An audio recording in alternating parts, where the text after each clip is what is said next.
Біз айнаға қарағанда сыртқы келбетімізді көреміз. Темірбекұлы Есшанов. Сіз үшін қай қызметтің жауапкершілігі ауыр?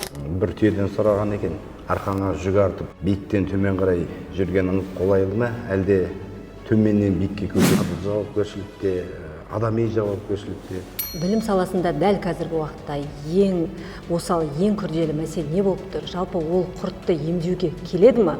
Біз облыс әкімі, облыстық прокуратура және Бақылаудың әлсіздігі, кадрымыз әлсіз ба? Face-ID жобасының тағдыры не болып жатыр? Жалпы нүкте қойылды ма? Жалпы айтқанда осы педагогтардың арасында баланы ұрған тәрбиеші, өз баласын өлтірген педагогты да естіп, кейде баласын қайда жүр, қай ортада жүр, немесе әлеуметтік желіде қай топтарда отыр, не көріп отырғанына бейхабар. Тамағын түгендесем, қажеттіліктерін алып берсем, болды, осымен шектелдім деп ойлап қалдым. Мысалға, сіздің де әкеңіз жұмыс басты болды. Хикаяттарды көресіз. Бірінші.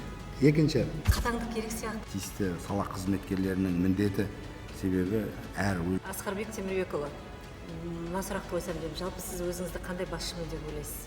әке көрген оқ жонады, шеше көрген тон пішеді. Жас кезде қызмет қуаласаң, атыңды қалыптастырасың дейді ғой. Жалпы сіз айнадағы бейнеңізді көрерменнен жасырмадыңыз деп ойлаймыз. Саламатта болыңыздар.